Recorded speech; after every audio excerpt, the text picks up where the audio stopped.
This week, the American Israel Public Affairs Committee, one of the most influential pro-Israel lobbying groups, is directly fundraising for politicians. Some of those politicians are Republicans who undermined U.S. democracy on January 6th, 2021. Let's talk about why this is happening and what it says about pro-Israel advocacy. I'm Lev Gringaus, and welcome to The Jews Are Tired, your podcast about Jewish news.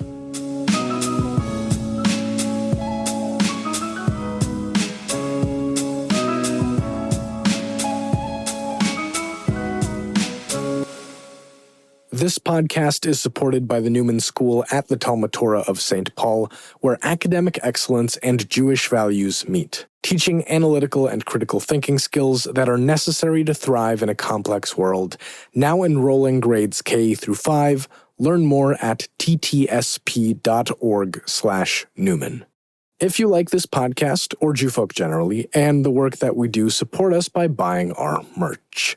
The store has gone through another update with our The Jews Are Tired shirts getting a bit of a facelift, and some new taglines like a shirt that says, "The Jews are tired, my parents won't shut up because I'm still single," and a 10,000 Ways to Disappoint Your Parents design on shirts, mugs, and even a wine tumbler, just because. It's probably the closest I'll ever get to 10,000 Ways to Disappoint Your In-Laws merch, but that's a conversation for another time and definitely not on this podcast. A link to the store is in the podcast notes, so go take a look. And there's also a link to donate to Jewfolk in the podcast notes if you want to give directly. We appreciate any support you can give. Okay, let's talk about the American Israel Public Affairs Committee, or Aipac. Aipac has been around for a little over 70 years, and its main thing is being the bipartisan Jewish pro-Israel lobbying voice, particularly in Washington, D.C. And for the first time in its history, it now has a PAC and a super PAC. Just to make this a little less confusing, the PAC in Aipac stands for Public Affairs Committee, but this PAC that I'm talking about, and the Super PAC, is a Political Action Committee, which is a fundraising machine to support political candidates. Normal PACs can give money to candidates and campaigns, but they have a contribution limit for donors, while Super PACs can't give directly to a candidate, but can spend money in a way that helps that candidate without any contribution limits for whoever is donating the funds. If you want to learn more about PACs and have a laugh doing so, there's a link in the podcast notes to a YouTube playlist of comedian Stephen Colbert back when he played a satire character of him running a super PAC. It's hilarious and educational, and I should warn, very raunchy and slightly dated. But the main point here is that now, rather than just lobby, Aipac is directly fundraising and giving money to politicians. The Super PAC isn't apparently active yet, but the normal PAC is, and as of December, it has raised more than $6 million for 326 pro-Israel Democrats and Republicans. That number includes Minnesota House Democrats Angie Craig and Dean Phillips, and Minnesota House Republicans Pete Stauber, Tom Emmer, and Michelle Fischbach. That number also includes 109 of the 147 Republicans who objected to certifying the 2020 presidential election, in which Joe Biden won the presidency. And they did so, of course, on January 6th, 2021, shortly after a mob of right-wingers and white supremacists stormed the U.S. Capitol to try and overturn the election results. To put this in plain language, the mob tried to overturn the democratic process of this country by force with an insurrection. The Republican politicians in Congress tried to overturn it with their vote, and in doing so fed the lie, which many Republicans believe, that Biden and Democrats stole the 2020 election, which in fact they did not. 3/4 of these insurrectionist Republican politicians are now supported by Aipac just because they are quote-unquote pro-Israel. Where does that leave us, the American Jews that Aipac professes to do this work for? And where does that leave Aipac? And lastly, is this good for the Jews? I'll be honest, my knee-jerk reaction to this is, no, it's not good for the Jews. It's also bad for the country, and it sure makes the rest of us Jews who support Israel look real bad that this is what we've come to. But Knee-jerk reactions are never as interesting as picking apart the pieces of what's actually going on. So let's start with Aipac. Why are they fundraising for the Insurrection Republicans? Well, the best explanation comes from a March 18th letter from Aipac themselves, which is available in full in the podcast notes thanks to J Insider. Here are some select bits from that letter. Quote, "Why are we so single-minded? Because no one else is. There will always be major issues that divide Americans. Israel's enemies don't wait for America to sort out our politics. We can never let the things that divide Americans politically determine whether the United States will support Israel. We must be willing to stand with those who stand with Israel." End quote. Here's another Aipac quote to round this out, this time from one of Aipac's statements about its PAC. Quote, "Our goal is to make America's friendship with Israel so robust, so certain, so broadly based, and so dependable that even the deep divisions of American politics can never imperil that relationship and the ability of the Jewish state to defend itself." End quote. And in fairness, here's the bizarre part. On paper, Aipac is making this Israel-only focus actually work. Its PAC is fundraising for a bipartisan group of politicians, including key Democratic leaders like Nancy Pelosi, Adam Schiff, Tammy Duckworth, Alyssa Slotkin, and others. Aipac really is making sure that Israel is a priority across the political spectrum. And in some sense, it's not Aipac's fault that they're having to deal with insurrection Republicans. It's not Aipac's fault that the Republican Party has gone off the deep end to the point of undermining American democracy. And to be bipartisan on any issue nowadays means working with and dealing with those Republicans. Then factor in the deep Jewish anxiety many of us still have about what could happen to Jews worldwide if we don't have an independent Jewish state. The day this podcast is released, again, it's Yom HaShoah, and obviously the Holocaust looms large over this anxiety. So putting all this together, and to Aipac, this is simply an unavoidable reality of their position, because seriously, what other Israel lobbying organization is this bipartisan? Democrats have J Street, but no Republican talks to J Street. Republicans have the Zionist Organization of America, which no Democrats talk to. For cohesive, bipartisan Israel policy, it really seems like it's Aipac or nothing. So insurrection Republicans it is. But also not quite. I've given Aipac the space to take its worldview seriously, and by the way, I do take its worldview seriously, but now let's talk about the critique to its approach. The first part of that is a competing idea, or several ideas, of what makes the U.S.-Israel relationship strong, but they're all based on one thing: democracy. In the idealistic version of this, the basis of the U.S.-Israel relationship is a commitment to democracy.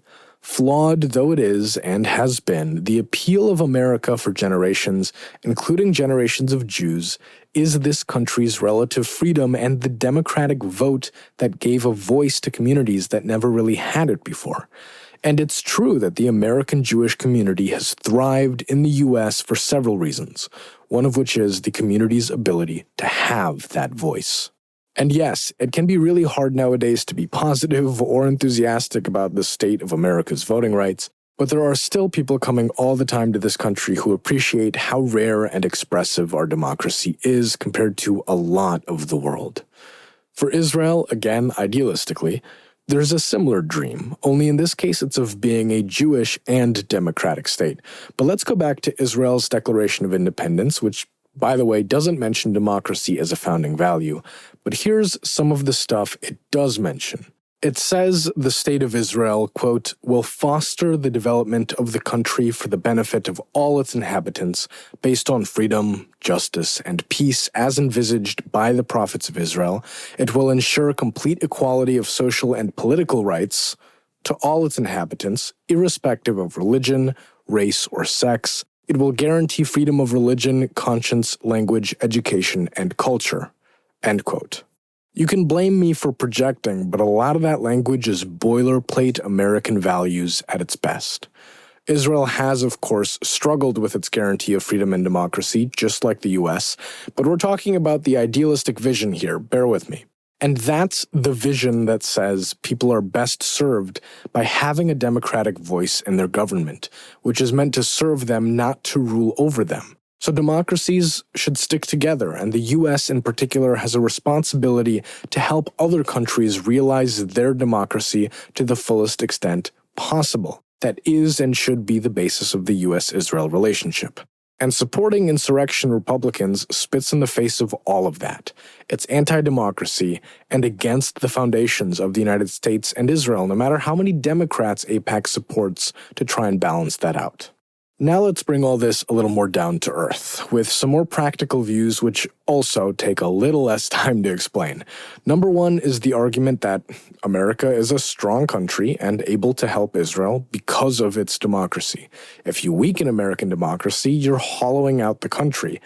And if Israel needs help and America is, busy crumbling like the Roman Empire, how does that actually help Israel in the long term?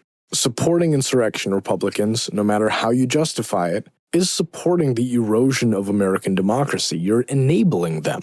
Number two is an argument about Jewish safety. It's a historical reality that when countries destabilize, anti-Semitism increases. Periods of uncertainty lead to more people blaming the Jews for their problems. And America, despite a long list of things, has overall been pretty good to the Jews, and financing the people who are undermining the stability of this country doesn't end well for us, no matter how many pro-Israel votes they might give. You've also got this fascinating historical knot.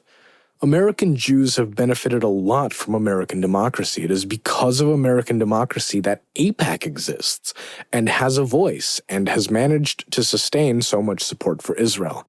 And arguably by supporting insurrection Republicans, it's like selling the democratic opportunity of being an American Jew for a pro-Israel vote in Congress.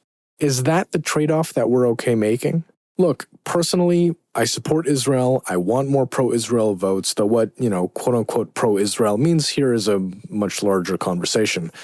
But to sell democracy for those votes?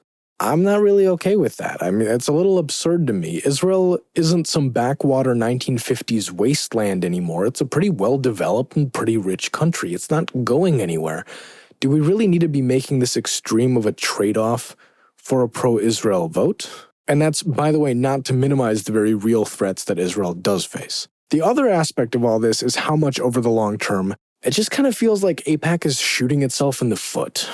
If Aipac and a whole lot of other Jews out there are concerned about making the case for Israel to liberals or lefties or progressives or whoever you want to point a finger at who is likely to vote Democrat, if that's an issue, how does giving money to insurrection Republicans help make the case for Israel? You can talk in circles about bipartisan all you like. At the end of the day, if you're funding insurrection Republicans, you're tying Israel as a cause to that. How does this make it easier for the rest of us to try and defend America's relationship with Israel or explain why Israel lobbying is important to us? You think this will make it easier to talk about Israel on college campuses? To be blunt, this is another reason for people to not want to engage with Aipac, to not want to engage with Jewish organizations that work with Aipac. And when I say people here, yes, I also mean a lot of Jews, even if it's politically expedient right now for politicians to play along. But again, if Aipac decided, for example, to explicitly not fund insurrection Republicans, they'd be contributing money to majority Democrats, probably, which is not a very bipartisan look. It's kind of lose-lose for them, even if for now they can win Washington, D.C. and claim a bipartisan Israel victory. And maybe here's the biggest issue in all this. This seems, to me at least, fundamentally a story about political ethics. Do you or don't you enable the undermining of U.S. democracy in pursuit of your single most important concern? Should that be a red line at all? Judging by how American Jews broadly are more liberal and vote more for Democrats, and the outrage many of us feel about the events of January 6th, 2021, I would guess many of us, and yes, this is a pretty blatantly subjective opinion, not even going to try and hide it, but I think it would be a fair guess that a lot of us are not willing to go the path of undermining democracy. But then again, if American Jews started imposing that kind of political ethics on pro-Israel organizations, Aipac wouldn't be able to do its job of being so bipartisan in today's political environment. And I think that says a lot about American Jews overall, and it says a lot about Aipac. But whether good or bad, you know what? I'll let you decide on that one. Not even I can listen to myself talk this much about democracy. This has been this week's The Jews Are Tired podcast. I'm Lev Gringauz. Don't forget to subscribe and share, and hopefully next week the Jews will get some rest. The Jews Are Tired is a product of Jewfolk Inc. For more information, go to tcjewfolk.com or email the show at podcast@tcjewfolk.com. A link to the transcript of this episode is available in the podcast notes, along with links to any news, stories, or reports referenced for this episode.